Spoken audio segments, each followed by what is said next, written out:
বীরভূমের পাথর বলয়ের বেতাস বাদশা বলে পরিচিত নিজামুদ্দিন মণ্ডল ওরফে টুলু মণ্ডলের সাম্রাজ্যে এবার বড়সড় থাবা বসালো জেলা প্রশাসন। শনিবার মোহাম্মদ বাজারে টুলুর একটি বিশাল গাড়ি পার্কিং এলাকায় যৌথ অভিযান চালায় পুলিশ ও ভূমি রাজস্ব দপ্তর।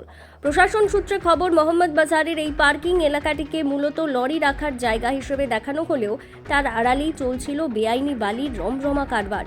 গোপন সূত্রে খবর পেয়ে শনিবার মোহাম্মদ বাজারের বিএলআরও আনন্দ বিশ্বাস এবং স্থানীয় থানার একটি বিশাল পুলিশ বাহিনী সেখানে আকস্মিক হানা দেয়।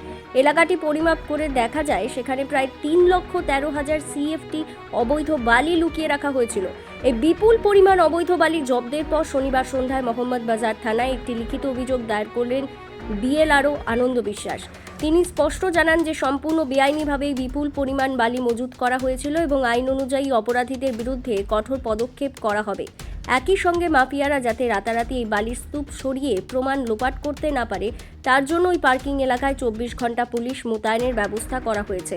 অভিযোগ ছিল হায়ার অথরিটির কাছ থেকে এসেছিল যে না ওই জীবাশ্ম যে পেট্রোল পাম্প আছে তার পাশে টুলুমণ্ডলের একটা পার্কিং আছে, সেখানে অবৈধ বালি রয়েছে। তো আমরা অলরেডি এখন একটা রেড করলাম, সেই রেটে গিয়ে দেখলাম যে না বালি মেজারমেন্ট করলাম 3,13,000 CFTর কাছাকাছি বালি রয়েছে ওখানে। এটা কোন এলাকায় কোথায় রয়েছে? এটা মোহাম্মদ বাজার এলাকাতেই আছে। আর আপনার ইয়েতে রয়েছে আপনার ওই পার্কিংটা হচ্ছে আপনার জীবাশ্ম যে পেট্রোল পাম্প আছে তার পাশে। এই পার্কিংয়ের মালিক কে? টুলুমণ্ডল। এই বালিটি কি অবৈধভাবে মজুত করা হয়েছিল নাকি? হ্যাঁ, অবৈধভাবে মজুত করা হয়েছিল। হ্যাঁ, আচ্ছা, এবার কি অ্যাকশন আপনারা নিতে? পুলিশের কাছে কমপ্লেন করা হয়েছে, এবার বাদবাকি অ্যাকশন পুলিশ নেবে। তৃণমূলের জামানায় শাসক দলের প্রথম সারির নেতাদের অত্যন্ত ঘনিষ্ঠ এই কোটিপতি পাথর ব্যবসায়ীর উত্থান ছিল উল্কার গতিতে।